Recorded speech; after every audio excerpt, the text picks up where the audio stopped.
ونستغفره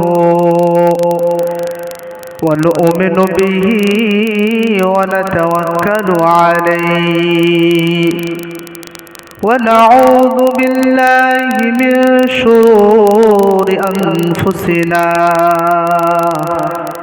ومن سيئات أعمالنا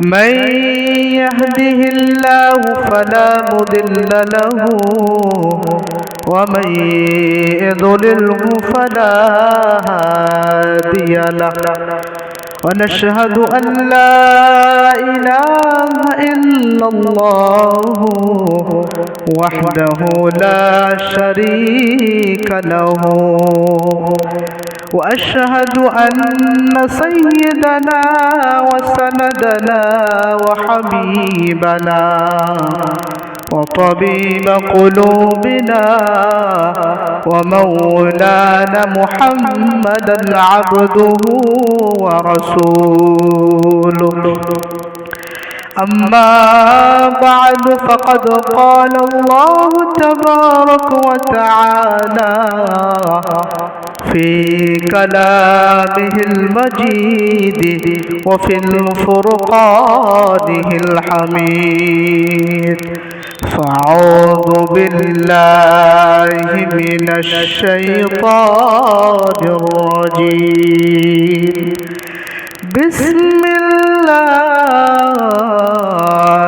الرحمن الرحيم يا أيها الذين آمنوا قوا أنفسكم وأهليكم نارا وقودها الناس والحجارة إن الله وملائكته يصلون على النبي يا أيها الذين آمنوا صلوا عليه وسلموا تسليما اللهم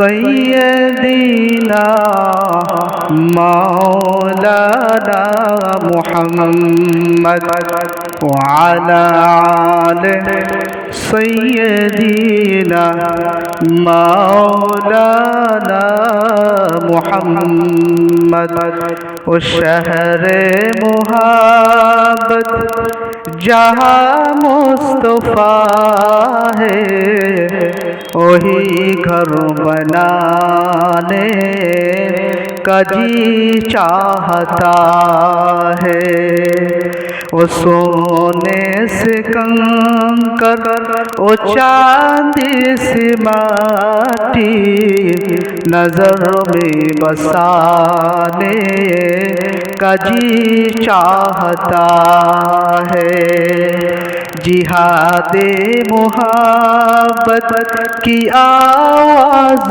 गूंजी कहा हम जलाने ए दुल्हन सी अपनी इजाज़त अगर दो तो जामे शहादत लबों पे लगाने का जी चाहता है अल्लाहुम्मा सल्ले अला सय्यदिना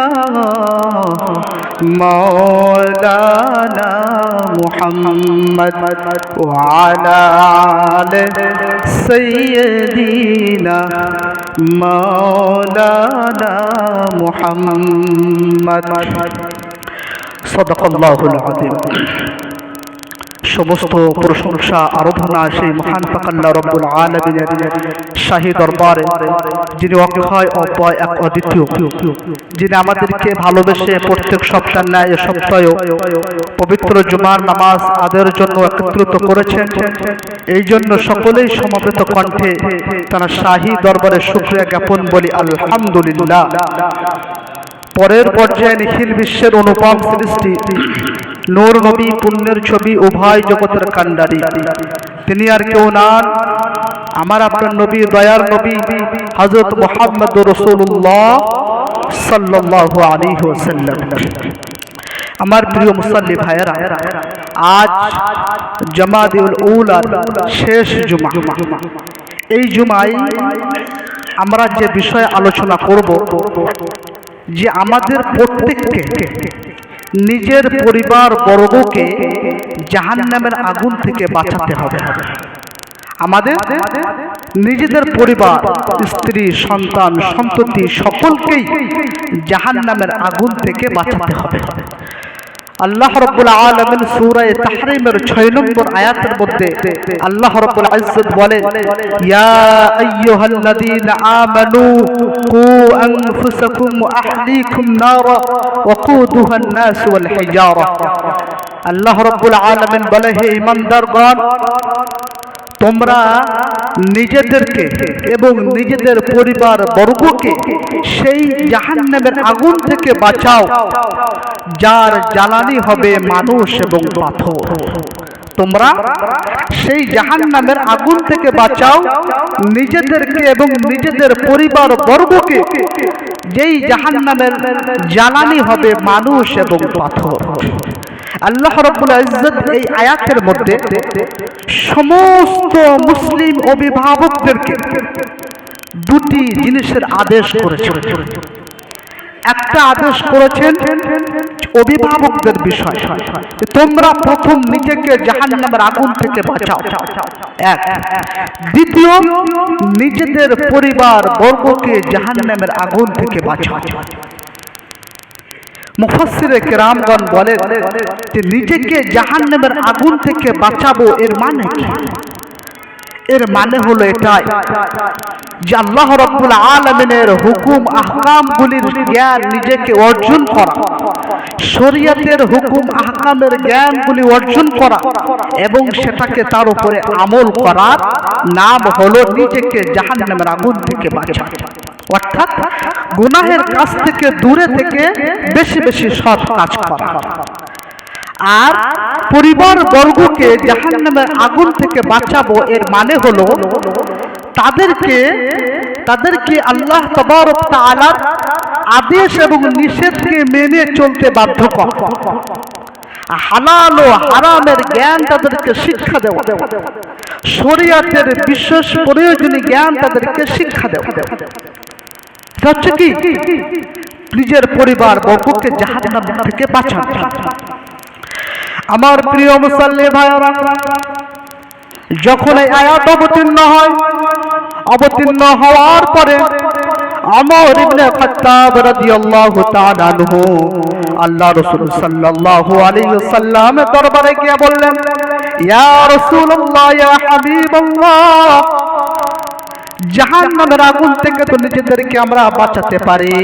অর্থাৎ আমরা পুরুষরা জামাতে গিয়ে নামাজ পড়ি, আমরা পুরুষরা নামাজের পরে আমরা তাসবিহ তাহলিল করি, আমরা কোরআন তেলাওয়াত করি, কিন্তু আমাদের পরিবার বর্গকে কিভাবে জাহান্নাম থেকে বাঁচাবো আমাকে একটু বলে দেন। আয়াত নাজিল হওয়ার পরে ওমর ইবনে খাত্তাব রাদিয়াল্লাহু তাআলা আনহু কোথায় গেলেন? আল্লাহ রাসূলের দরবারে গেলেন। জিজ্ঞাসা করলেন, ইয়া রাসূলুল্লাহ, আমরা তো নিজেকে বাঁচাতে পারি, কিন্তু আমাদের পরিবার পরিজনকে কিভাবে বাঁচাবো? আল্লাহ রাসূল সাল্লাল্লাহু আলাইহি ওয়াসাল্লাম দয়ার নবী কত সুন্দরভাবে বললেন, ওমর, আল্লাহ রাব্বুল আলামিন যে সমস্ত কাজ করতে তোমাকে নিষেধ করেছেন, ওই সমস্ত কাজগুলি বাড়িতে গিয়ে তুমি নিষেধ করতে বলো। আমাদেরকে নিষেধ করতে বলা হয়েছে নামাজ তোমরা ছেড়ো না। তুমি বাড়িতে গিয়ে তোমার স্ত্রী, তোমার কন্যা সন্তান, তোমার বৌমাদেরকে বলো তোমরা নামাজ ছেড়ো না। তোমাকে নিষেধ করা হয়েছে মিথ্যা কথা বলতে, তুমি তোমার বাড়িতে গিয়ে পরিবার বর্গদেরকে বলো তোমরা কখনো মিথ্যা কথা বলবে না। তোমাকে চুগলখড়ি পরনিন্দা করতে নিষেধ করতে বলা হয়েছে, তুমি সেই কথাগুলো বাড়িতে গিয়ে বলো। তোমরা কখনোই পরনিন্দা পরচর্চা সমালোচনা করো না। যেগুলি তোমাকে নিষেধ করতে বলেছেন সেইগুলোই বাড়িতে কি করো, নিষেধ করো।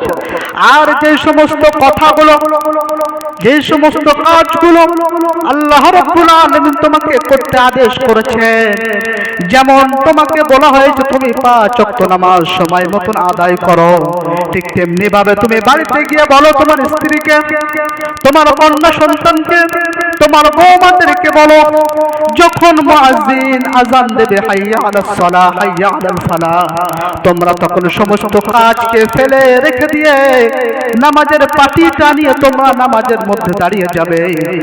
এই কথার আদেশ তোমাকে বাড়িতে গিয়ে দিতে হবে। এরপরে বললেন তোমাকে আদেশ করা হয়েছে সত্য কথা বলতে, তুমিও সেটাকে বাড়িতে গিয়ে বলবে সত্য কথা বলো। তোমাকে বলা হয়েছে হালাল খাবার ভক্ষণ করতে, তুমি ঠিক তেমনি ভাবে বাড়িতে গিয়ে হালাল খাবার ভক্ষণ করার আদেশ তোমাকে করতে হবে। কি হবে? করতে হবে। অর্থাৎ এক কথায় বললেন যে সমস্ত কাজ আল্লাহ রাব্বুল আলামিন তোমাকে করতে নিষেধ করেছেন সেগুলোই কাজ বাড়িতে গিয়ে নিষেধ করতে বলতে, আর যেইগুলো করতে আপনাকে আদেশ করেছেন সেইগুলো কথাগুলোকে আদেশ করেন। ওমর ইবনে খাত্তাব রাদিয়াল্লাহু তাআলা আনহু আল্লাহ রাসূল সাল্লাল্লাহু আলাইহি সাল্লামের দরবার থেকে কথাটা নিয়ে আসলেন। অতএব এই আয়াত থেকে এতটা আমরা বুঝতে পারলাম যে যতটুকু অর্থাৎ নিজেদেরকে কোরআন ও হাদিসের প্রয়োজনীয় জ্ঞান আমাদেরকে অর্জন করা যেমন ফরজ, ঠিক তেমনি ভাবে আমাদের পরিবার পরিজনকে কিছু প্রয়োজনীয় শিক্ষা দেওয়া এটাও কিন্তু ফরজ।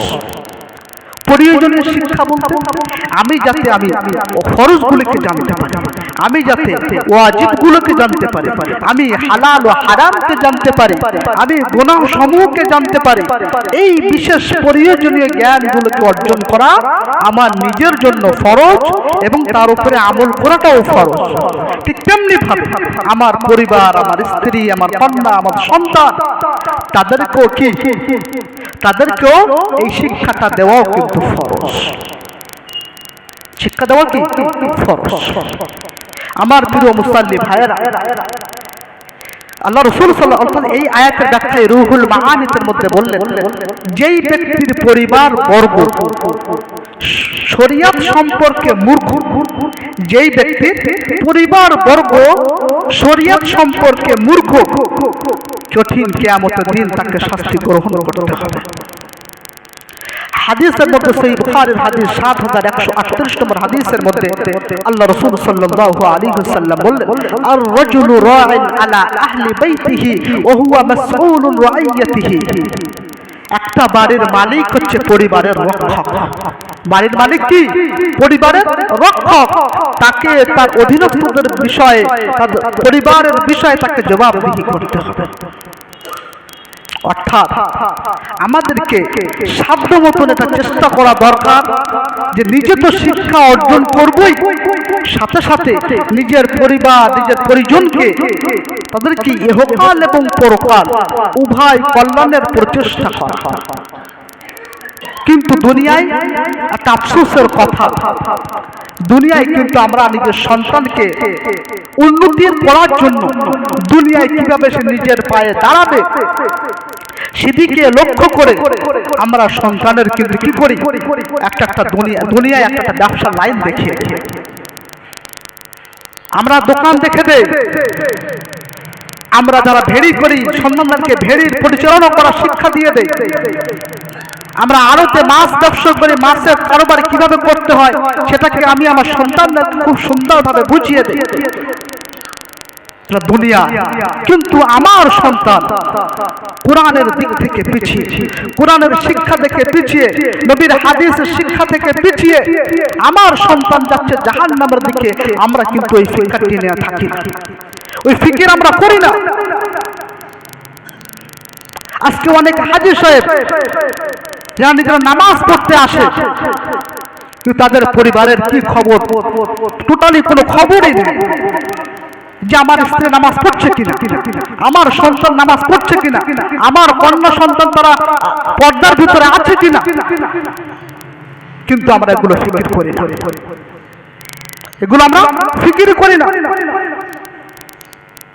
আস্তে আস্তে আমাদের সমাজ একের পর এক কিন্তু অবহেলিত যাচ্ছে। কারণ কি? আমাদের অভিভাবকদের মাথায় কোনো চিন্তা নেই। আমরা ভাবি আমরা নামাজ কালাম করছি, আমাদের জান্নাতের রাস্তা ঠিক করছি, কিন্তু না, আপনার মুক্তির জন্য আপনার নামাজ, আপনার রোজা, আপনার দান সদকা যথেষ্ট নয়।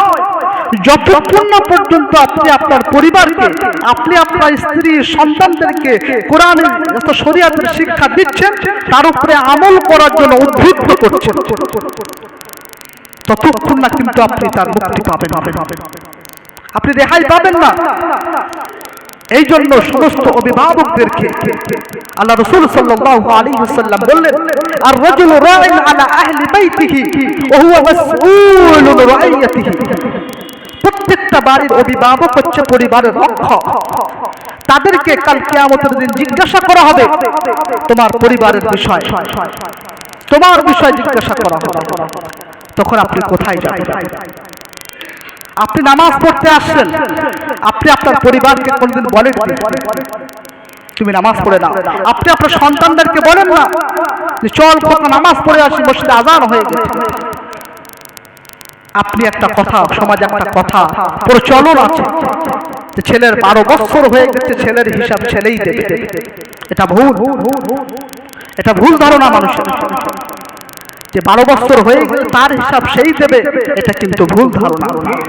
আপনি বাড়ির অভিভাবক, আপনার কাছ থেকেই কিন্তু হিসাবটা নেওয়া হবে, আপনার কাছ থেকে কি হিসাবটা নেওয়া হবে।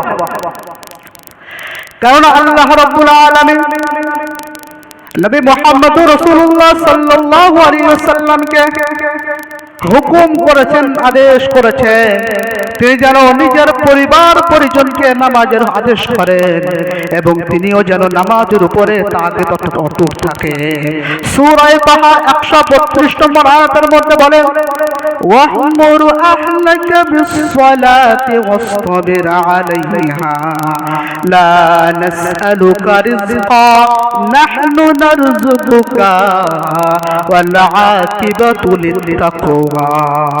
আল্লাহ রাব্বুল আলামিন নবী মুহাম্মদ রাসূলকে বলেন, আপনি আপনার পরিবার লোকদেরকে নামাজের আদেশ করুন এবং নিজেও নামাজের প্রতি পাবন্দি করুন। কারণ আমি আল্লাহ তোমাদের কাছ থেকে রিজিক চাই না, ধন সম্পদ চাই না, বরং আমি তোমাদেরকে রিজিক তোমাদেরকে দিয়ে থাকি, বরং তোমরা নামাজ আদায় করো। এবং বললেন ওয়াল আকিবাতু লিত্তাকওয়া, এবং মুত্তাকিনদের জন্য সফল কাম। জোরে বলুন সুবহানাল্লাহ, একটু জোরে বলুন সুবহানাল্লাহ। সুবহানাল্লাহ কি বাড়িতে গিয়ে বলবেন নাকি আলমারিতে সাজিয়ে রেখেছেন? যখন সুবহানাল্লাহ বলার দরকার তখনই বলে ফেলেন, কারণ এর সওয়াব হকদার আপনিই হবেন। এগুলো তো বাড়িতে বয়ে নিয়ে যাওয়ার কোনো বিষয় না। যখন বলতে বলা হবে জোর কণ্ঠে সুবহানাল্লাহ, আপনি সওয়াবের হকদার হবেন। তো আমার প্রিয় মুসল্লি ভাইরা, তো আল্লাহ রাব্বুল আলামিন নবী মুহাম্মদ রাসূলকে কাকে বলছেন? নবী মুহাম্মদ রাসূলকে বললেন যে আপনি আপনার পরিবার বর্গকে নামাজের আদেশ করুন এবং নিজেও এর উপরে অটুট থাকুন। কাকে বলছেন? নবীকে হুকুম দিচ্ছেন। কারণ কি? নবী ছিলেন অভিভাবক। কি ছিলেন? পরিবারের অভিভাবক। তো অভিভাবকদের দায়িত্ব অনেক, সেই দায়িত্বগুলো কি আমরা কিন্তু অনুভব করি। আমরা এই দায়িত্ব বিষয় কিন্তু সচেতন নয়। এই জন্য আমাদেরকে সচেতন হতে হবে। প্রত্যেক মুসলিম অভিভাবকদেরকে সচেতন হতে হবে নিজের পরিবারদের বিষয়, যে আমার সন্তান দিন শিখছে না, কিভাবে তাকে দিন শেখানো যায়। আমার সন্তান নামাজের দিকে ধাবিত হচ্ছে না, তাকে কিভাবে মসজিদের দিকে ধাবিত করা যায়। আমার সন্তান বন্ধু বান্ধব থেকে অন্য কোয়ালিটির হয়ে যাচ্ছে, তাকে দিনই বন্ধু কিভাবে জোগাড় করা যায়। এই চিন্তা চেতনা আপনার ভেতরে থাকা দরকার। কিন্তু আপনি তো হালই ছেড়ে দিলেন আর মনে মনে ভাবলেন তার হিসাব সেই দেবে।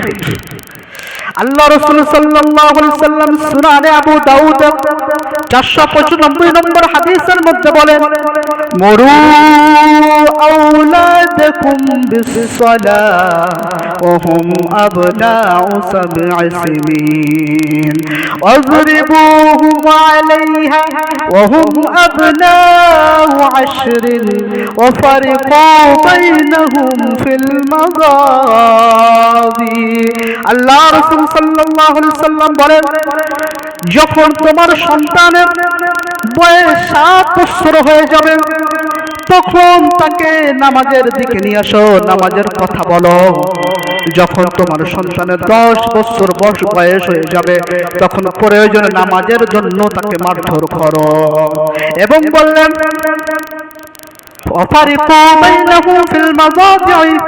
যখন সন্তানের বয়স 10 বছর হয়ে যাবে তখন তাদের বিছানাগুলিকে আলাদা করে দাও। আল্লাহ রাসূল সাল্লাল্লাহু আলাইহি ওয়াসাল্লাম বললেন, যখন তোমাদের সন্তানের 7 বছর বয়স হয়ে যাবে নামাজের দিকে নিয়ে আসো। এর মানে এদিকে ইঙ্গিত করলেন কেন? যখন আপনি আপনার সন্তানের 7 বছর থেকে নামাজের দিকে নিয়ে আসবেন তখনও নামাজের দিকে একটা অভ্যস্ত হয়ে যাবে।